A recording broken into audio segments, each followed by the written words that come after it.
thanks to everyone for coming out tonight. It's a rainy night, so it's a good night to get a drink, take a seat, and we can chat some science. And if you talk to a scientist, I think and you ask them what drives you, probably the first thing they will say is we want to expand knowledge to benefit humanity. And then if you get them really talking after maybe a few drinks, we'll ask them what really drives you, and most scientists are obsessed by weird questions, something that we just can't figure out, that we can't let go. So an example weird question, maybe as I had as a child, is why do zebras have stripes? So usually when you have camouflage, it's to hide yourself from a predator. But as you can see, zebras are native to the grasslands in Africa. And if you're a lion, you can easily spot them in any type of terrain here. So it can't really be a form of camouflage. So I want this to percolate a little bit in your brains as I talk a little bit more about the visual system and maybe why zebras have stripes.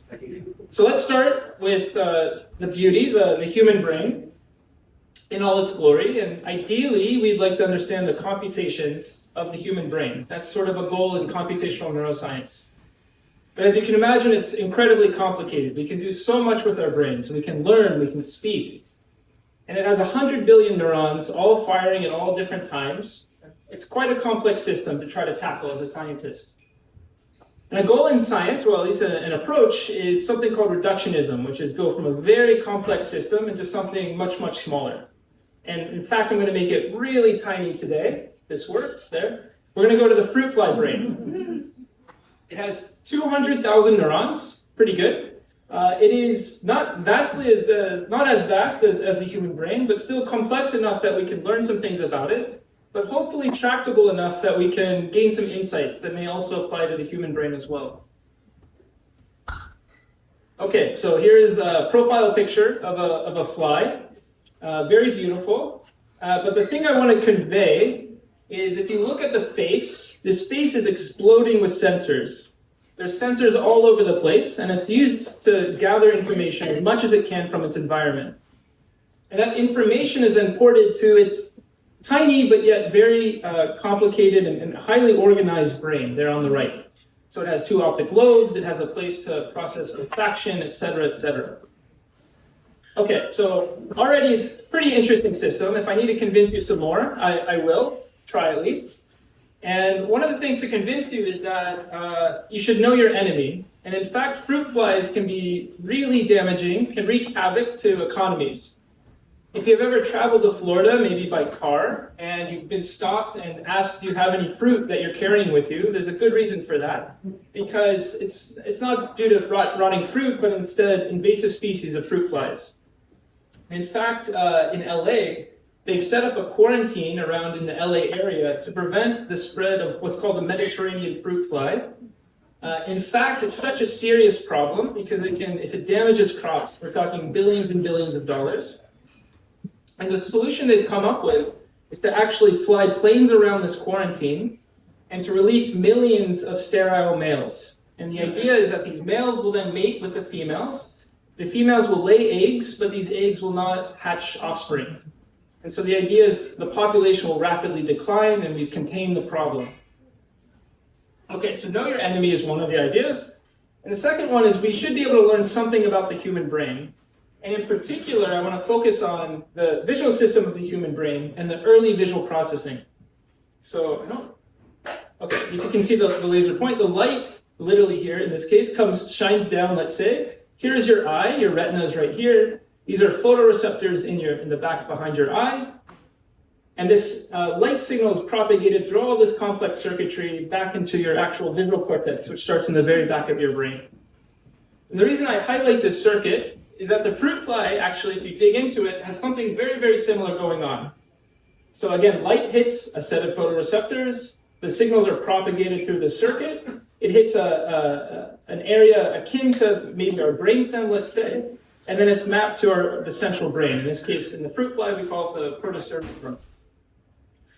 So the idea is that already there's such good architecture here that if we learn these computations, surely we're going to learn something about the early visual processing of the human.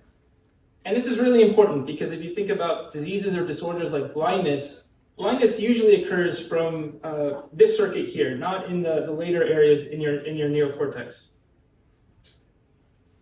Okay, so how do we actually, as a scientist, go around and try to understand the visual system?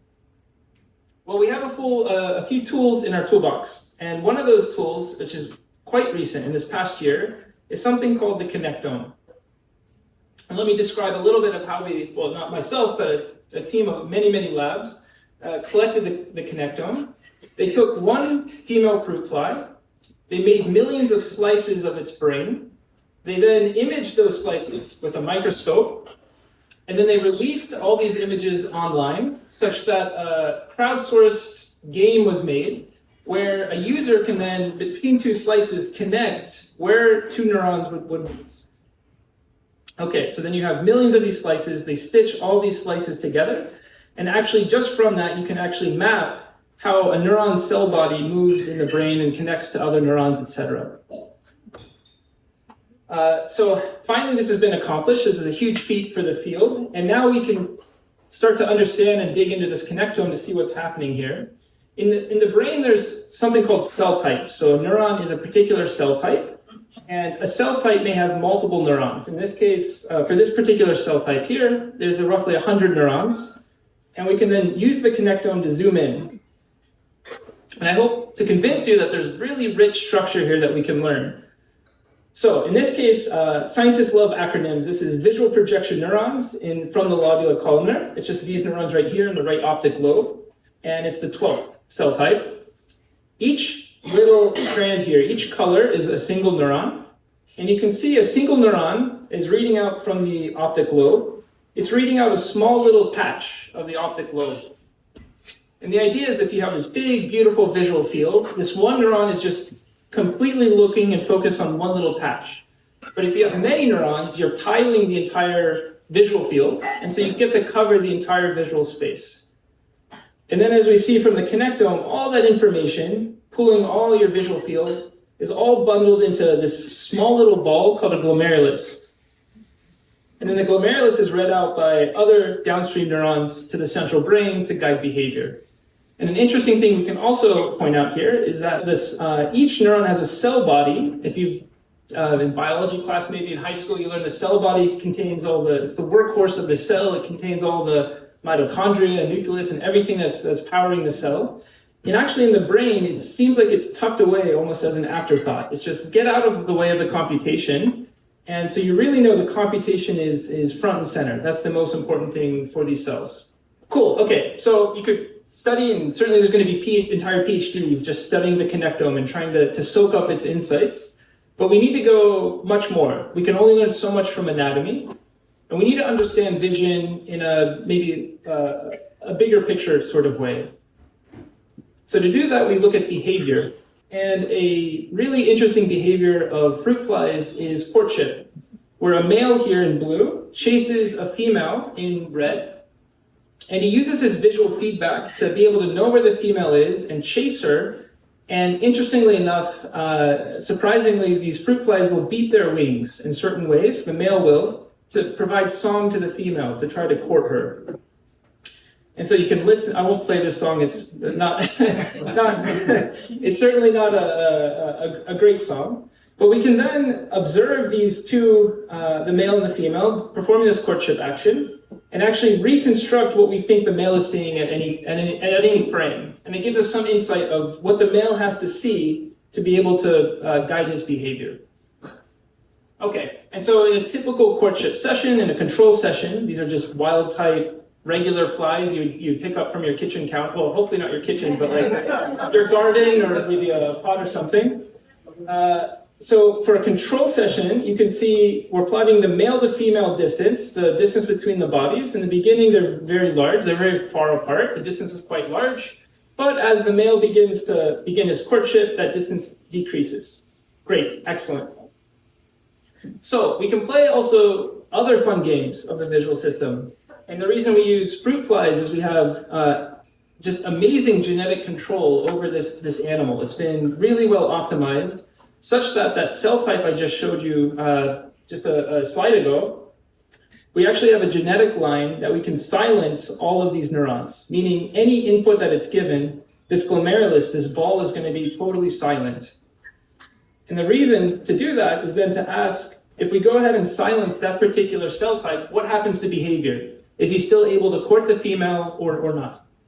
And in fact, when we silence a particular cell type, this is maybe 100 neurons in the fruit fly brain, but they all map to one glomerulus, you can see the male to female distance remains relatively high throughout the whole session. And we're talking, this is 30 minutes. It's a very long courtship ritual here. And you can see the male just totally fails. And this is great. This tells us that this neuron type is highly involved in courtship. Excellent.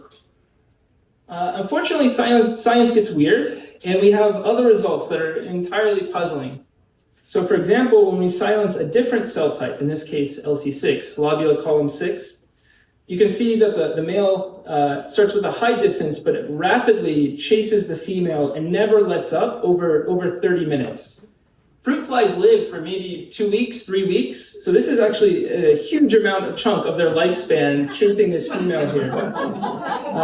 It's like a 24-hour date at Starbucks, if you will. And it's quite puzzling, because what we've done is to remove a part from the brain, and yet the animal actually performs better at courtship than without it.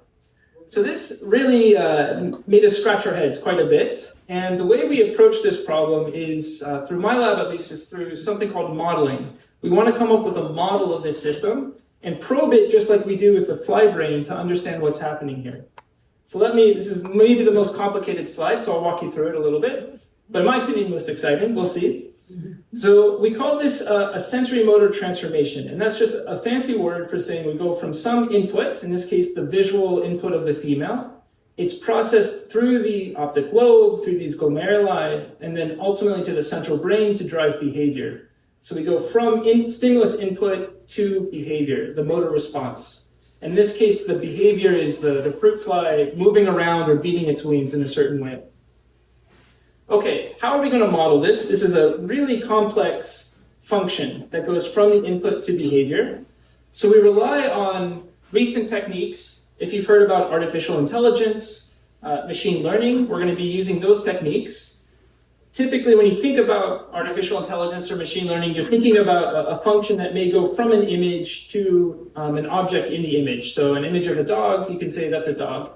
Here we're using that same technology, but we're going from this visual input of a fictive female to the output of what the male is going to do given that input. We have millions and millions of these images to train this network on. So we have plenty of data, and we just keep training this network until we actually are able to predict the behavior of the male. And interestingly, when we silence these different cell types, in our model, we've also built up these balls, these glomeruli, that map to the glomeruli that are in the fruit fly visual system. And the real trick with our model is when we go in and we silence this particular variable in our model, this unit here, the model then outputs the behavior, the damaged or perturbed behavior that we see when we actually silence the optic glomerulus. And so now it actually gives us a way to probe our model. And we think that the effects, the causal results of the changes in behavior map what we see in the fruit fly. So we don't no longer need to record from the fruit fly. We can just use our model to gain some insights there. Way more complicated, but if you buy me a drink, I'll happily talk hours and hours about this fun stuff. But I'll stop there, and I'll come back to this zebra problem. Okay, so if you're an aficionado with deep neural networks, one challenge, and we see this in our work as well, is that they can be easily fooled. Unlike the human visual system, I'm going to give you a quick little problem here. A typical task that a deep neural network does is, given some image of this cute dog, for example, a DNN, a deep neural network, would predict, okay, in this image, there's certainly a dog.